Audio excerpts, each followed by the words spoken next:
The spring morning was warm and bright, the scent of blooming flowers wafting through the open windows. Inga stirred awake to the sound of hurried little footsteps in the hallway. Her daughter, Sarah, burst into the room, her face lit with excitement. "Mommy, can we go to the animal shelter today, please?" she pleaded. For months, Sarah had been asking for a pet. After endless negotiations, Inga had finally agreed to visit the shelter.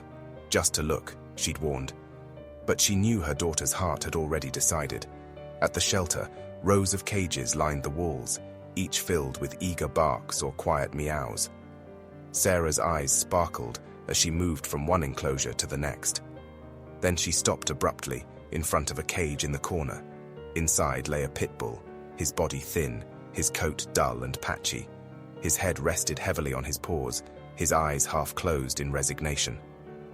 "What about this one?" Sarah asked softly. Inga hesitated. "Sweetie, he looks sick. Maybe we should—" Before she could finish, a shelter worker approached. "That's Duke. He's been through a lot, abandoned, malnourished, and, well, he's not been responding to treatment." "Will he get better?" Sarah asked, her wide eyes brimming with concern. The worker hesitated. "We were actually planning to put him to sleep today. It might be kinder." "No." Sarah's voice was firm, her small hands gripping the bars of Duke's cage. The dog's ears twitched at her outburst, and for the first time his eyes met hers. They were tired, but there was a flicker of something. Hope. "Please, Mom, can we take him home? He just needs love," Sarah begged, tears shining in her eyes.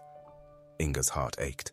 She knew the challenges ahead, but how could she say no to her daughter's compassion? "All right," she said finally, "but we'll need to do everything we can to help him." The days that followed were tough. Duke was weak and hesitant, flinching at sudden movements and barely eating, but Sarah was patient. She sat beside him every day, reading him stories, stroking his head and whispering, "You're safe now, Duke. We love you." Little by little, Duke began to trust.